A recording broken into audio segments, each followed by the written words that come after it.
উত্তরবঙ্গে ৩ দিনের নির্বাচনী প্রচারের শেষ দিনে সিরাজগঞ্জের বিসিক শিল্প পার্কের সমাবেশে যোগ দিচ্ছেন বিএনপির চেয়ারম্যান তারেক রহমান। সেখানে আছেন সহকর্মী আমিনুল ইসলাম। বিস্তারিত নিয়ে তিনি যুক্ত হচ্ছেন আমাদের সাথে। আমিনুল, বিস্তারিত জানাবেন।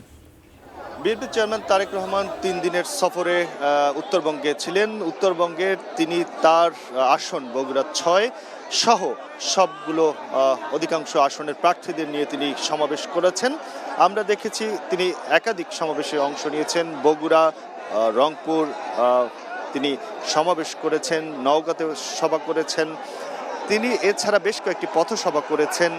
এই সভাগুলোর মধ্য দিয়ে তিনি তার দলের যারা প্রার্থী রয়েছেন, ধানের শীষ মার্কার প্রার্থী রয়েছেন, তাদেরকে তিনি জনগণের সামনে তুলে ধরেছেন এবং বলেছেন যে তার যে পরিকল্পনা রয়েছে, ধানের শীষের প্রার্থীদেরকে ভোট দিলে কি ধরনের পরিকল্পনা তারা বাস্তবায়ন করতে চান, সেই বিষয়গুলো তিনি তুলে ধরেছেন ভোটারদের কাছে। এগুলোর মধ্য দিয়ে তারেক রহমান যে বার্তাটি আসলে ভোটারদের কাছে দিতে চেয়েছেন সেটি হচ্ছে যে তারা আগামীর বাংলাদেশকে নিয়ে তাদের পরিকল্পনা রয়েছে, সেই পরিকল্পনা বাস্তবায়নে তিনি জনগণের সহায়তা চেয়েছেন।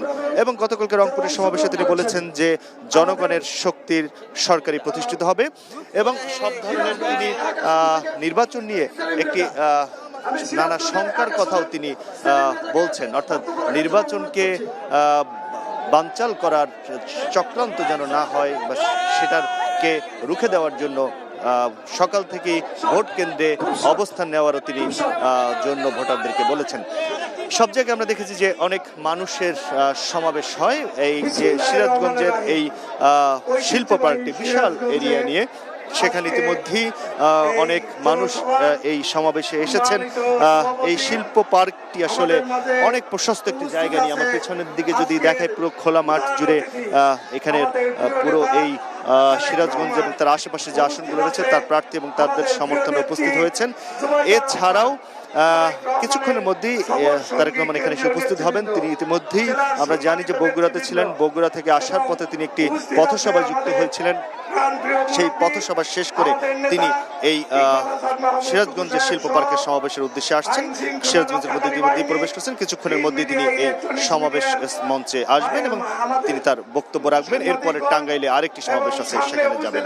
তো এই ছিল বিএনপির চেয়ারম্যান তারেক রহমান নির্বাচনী প্রচারের জন্য সারা বাংলাদেশে যে তার যে কর্মসূচি নির্ধারণ করেছেন এবং ভোটারদের কাছে তার দলের পক্ষে তিনি যে ভোট চাইছেন, ধানের শীষকে ভোট দেওয়ার জন্য, সেই যে সমাবেশগুলো অনুষ্ঠিত হচ্ছে তার মধ্যে আজকে সিরাজগঞ্জের এই সমাবেশটি এখন চলমান রয়েছে। তার খবর।